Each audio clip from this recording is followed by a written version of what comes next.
Hey fellow animators, I'm Milos Cherny. So is it even worth start learning 3D animation these days? With all the technology advancements and AI lurking behind the corner. In this video we will take a closer look to what might be ahead of us in a few upcoming years. Artificial intelligence is a difficult topic to explain, mostly because of all the pop culture we know, love and enjoyed throughout many years. We have encountered basically all types of AI in books, films, games, and because of this almost every other person you ask will imagine something different under the words artificial intelligence. But more often than not, it will be some kind of a god entity or a robot variation. However, in this video I want to talk about how we currently stand with today's already existing AI and especially how it will affect or is already affecting 3D animation specifically. And for that, we first have to very quickly talk about the basics, so we are all on the same page. Overall, the AI can be classified into three stages: narrow AI, general AI, and super AI. Narrow artificial intelligence is what we already have everywhere today. It is a tool specialized in doing only a very specific task, but being very good at it. I will get to that in more detail later on. General AI is something what we could consider as a human-like intelligence. That means that the AI would be able to understand things on a level of a child or an animal, for example. But the difference is that it could actually improve by itself and learn things in a way we imagine learning process as humans. So it could, for example, work out by itself what it sees, even the objects and things that it has never seen before, just like a small baby, for example, which is something narrow AI is not able to do. General AI would mean a great evolutionary step for the AI and would be a huge achievement for the humanity overall. But we, as you probably know, are not there just yet. Some say it's just several years away, some say that it can be never done by humanity at all. And either of these options are possible actually. The last stage is a super artificial intelligence, and this is where the real science fiction begins. Because super AI would be something we could consider a god basically, doing things we cannot understand or comprehend, but that's going too far out for the needs of this video. I just wanted you to have an overall picture of all this before we start. So we are now at the narrow AI stage, which is already a very real thing in our lives and encountered by almost each of us every day. Today's AI can be simplified mostly by a term machine learning. Machine learning is something you have already heard before because it's being mentioned basically everywhere. Probably together with things like neural networks or deep learning. We don't have to get into details of all this, but the main premise can be explained pretty easily. I will try to do that now, and it might seem that it's not important for the topic, but I believe to understand what AI can do in animation industry, you have to first understand how the AI works in today's world. AI is a program. It has a task to do and is evaluated on its performance on its every iteration. So let's say it should, for example, locate a car's license plate in a picture. It has no idea what a license plate is or what anything is really. It's just a program to highlight the pixels which contains license plate. It doesn't have an algorithm telling it what steps it should do to achieve it. It has just the tools and conditions that it has to fulfill and is being evaluated on if it did. And this is the main difference between AI and non-AI programs: absence of any step-by-step algorithm. So it would at first highlight some random pixels of the picture and guess completely by random what might the license plate be, and would be probably evaluated as wrong for a long time, by a human, or by another AI even, but let's not complicate things. It would be wrong for many times until at one point it would highlight the correct pixels by random and would be evaluated as correct. From that point on, it would understand a bit more. For example, that the pixels are probably next to each other, and that means the program is being trained in its task, just by iterating and guessing. And now a lot of times people start to imagine these AI programs as some kind of thinking entities because they do things by themselves and because we use human words like it understands or it knows how it looks like and so on. But basically it would only know what were the color value numbers of the pixels when it was evaluated as correct. Then after many more iterations another correct answer would appear and eventually it would get better in seeing the license plates in the pictures. So from this example it's probably obvious that it's actually not an intelligence, it doesn't know anything. It's just a program that is not an algorithm, but works on its own and is evaluated only on its result. And for this to work, it requires a huge amount of data to train itself. This one would after a while be very good at seeing license plates that are nice, clean and well lit. But what about other examples like a license plate from a different country or a dirty ones? That is solved with just more data to train on, to figure out how these new ones look like, to identify them correctly. So after a while and a right amount of data, it would get really good at seeing license plates. Even better than a human. And the best thing, it would only get better over time as new data would come to train it even more. But only in this single one task of identifying license plates. If you would want the program to do anything else, it of course could not do it. And this basically sums up the artificial narrow intelligence.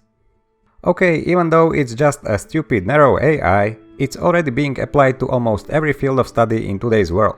Tesla self-driving cars can drive by themselves only because of the enormous amounts of data they get from people driving them today manually. Watch this section presented on Tesla Autonomy Day by Tesla's Senior Director of Artificial Intelligence, Andrej Karpathy. So you're driving down the highway, someone is on the left or on the right, and they cut in front of you into your lane. So here's a video showing the autopilot detecting that this car is intruding into our lane. Now, of course, we'd like to detect a cut-in as fast as possible. So the way we approach this problem is we don't write explicit code for is the left blinker on, is the right blinker on, track the cuboid over time and see if it's moving horizontally. We actually use a fleet learning approach. So the way this works is we ask the fleet to please send us data whenever they see a car transition from a right lane to the center lane or from left to center. And then what we do is we rewind time backwards and we automatically can annotate that, hey, that car will in 1.3 seconds cut in front of you. And then we can use that for training the neural net. And so the neural net will automatically pick up on a lot of these patterns. So for example, the cars are typically yawed. They're moving this way. Maybe the blinker is on. All that stuff happens internally inside the neural net just from these examples. So we ask the fleet to automatically send us all this data. We can get 500,000 or so images, and all of these would be annotated for cut-ins. AI is being trained on this data to get better all the time. And they still need more of it. Because seeing a car flip in front of your eyes and get it on Tesla's camera doesn't happen every day. So they first need to get enough of these situations recorded by humans to be able to tell the AI what it should do in these different situations that don't happen on the roads that often. Google finding you a correct link is also an AI, which is being evaluated on if you click on the link or not. And not just you, but billions of users using it. They have the data and train the AI to know which links to display. Everything with a big amount of content and limited amount of space to display it uses an AI. Facebook's timeline shows posts that have the highest chance you will interact with them. YouTube's recommended section does the same, and so on. As you can see, these examples are still very far from a human-like AI, and it's not something that can actually think. However, the advances in the technology are going by an extreme rate, and even our narrow AI is capable of doing some extraordinary things that is widening the spectrum of where it can be used. It is now pretty clear that you meet the AI in everyday life all the time. But let's take a look at what effect it might have on your job, the animation job. AI will sooner or later affect all the different fields and industries. I generally consider it a good thing and I am a very pro-technology person. But we as individuals and even we as a humanity will have some really big issues to overcome because of the AI. I don't want to sound fearsome or pessimistic, but like many others are also saying, it's really not something we have encountered before. It's not an industrial revolution. It will be bigger and the change is coming whether we like it or not. But in my opinion, we should be happy about it. Okay, I'm not going to go into details of other professions and will try to focus on animation industry. You can find a lot of videos for general overview of other professions even here on YouTube. Cold Fusion channel has some great videos about AI, or the legendary one from CGP Grey. But the general idea always was that artistic professions have better circumstances than others and are more immune to AI overtaking them than other professions not relying on human creativity. However, we are being proved more and more that even we are not immune to this. Let's see some of the awesome technologies that are being developed in animation. It's a bit of a bittersweet feeling to look at them because of knowing what they bring with them, but they are awesome nonetheless. In this example called Deep Mimic, The AI is trying to reproduce the movement from a motion capture data for a character that it is given. In this case, a basic humanoid. This is the result, and you can see it's doing a pretty great job. So basically, it recreated the animation on this character from a reference animation provided by mocap. And why is this useful, you ask? It might not be obvious from that example, but look at this one. Here you can see the same character with a reference motion of a kickflip provided by mocap. And because the AI was trained to understand this movement, how the bones and joints move and are connected to each other, it can have some variables changed and still figure out how the move should look like.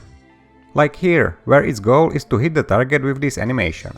It can work out the movement needed to be able to hit the target, and it looks pretty much the same as if real human would do it. Here are some more examples of the results compared to references. You can notice that the reference animations are not even cleaned and often have some stuttering in them.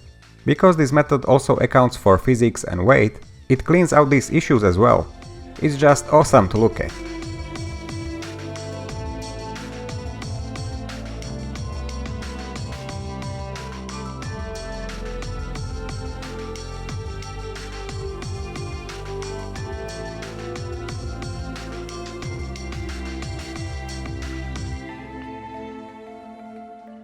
Here are shown 3 stages of the progression of training the AI.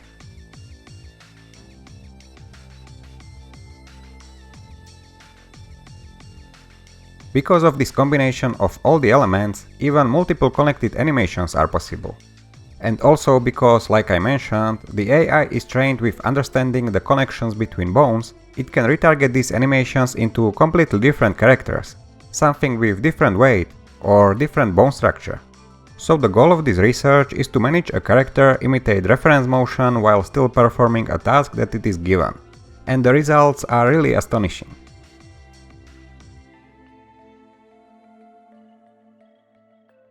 Another awesome example are these mode-adaptive neural networks, used for controlling motion of a quadruped. It's by Sebastian Stark, and also the demo for this is available to download for free. You can try it out by yourself on your own computer. Here he presents a method of how to get a realistic controlled motion of a quadruped just from a motion capture data. He had 1 hour of motion capture data which included these activities: sitting, idle, laying, walk, pace, trot, jumping, turning and standing.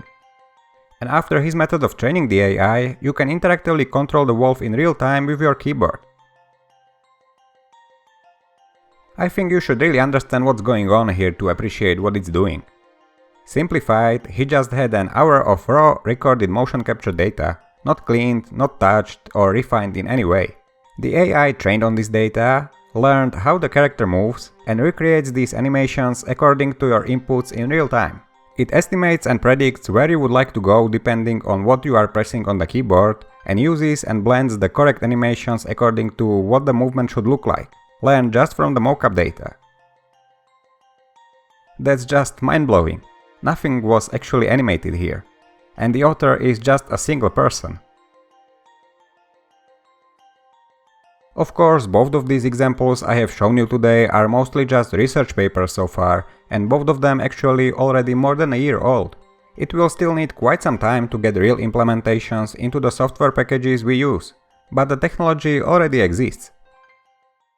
Another noticeable mention is Cascadeur software, which is in a closed beta right now. It doesn't have anything to do with the AI though, but is still important to mention because it uses physics as a base for its animations. Because of calculations of center of mass of the character, angular momentum, gravity in the scene and other physical attributes, you can get to results like these with just a pose-to-pose animation. It's already a working software that you can try after signing up for the closed beta. It of course still has a lot of limitations and is more of a prototype, but you can see where we are probably heading.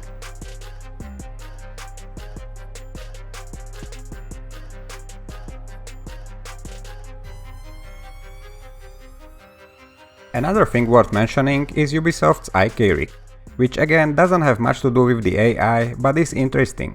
Its main purpose is to be able to create just one global rig for a character and share it between different models, like really different models. Now you usually have a separate rig for a male and female character, and of course a separate rig for any other weird character or animal you use in your game. With this, they can have one rig with animations and share it between models like a human, quadruped, a bird, a fish, and so on. And that's pretty awesome.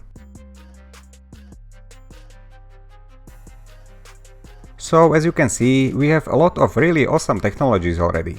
Not to mention the ones that I didn't talk about or don't even know about. There is, for example, a software called Midas Creature for automatically animating secondary animations for 2D characters.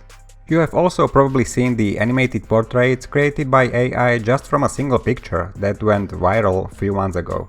We also have deepfakes and so on. There's a lot of happening around and people are exploring what can be done with the AI, so we can be pretty sure that it will affect us in some way in the future. So is it even worth learning animation? I believe it is for sure. On one hand, AI is a marketing buzzword today and everything that is AI powered is supposedly better just because, which is obviously not true in many cases and used only for marketing. On the other hand, as you saw also in these examples, when used right, AI is extremely powerful tool, which can do extraordinary things without almost any human interaction. So we will probably need less people to do the work we do today. But that is something that will happen to almost every other profession as well. To many professions it already did happen. But to understand new tools and technological progress, you are always better off if you understood or experienced processes used before. The more you learn now, the easier it is to learn new things later on. If you knew or did a hand-drawn animation, you could transition many of those skills into the computer animation. Same will happen with the AI, I believe.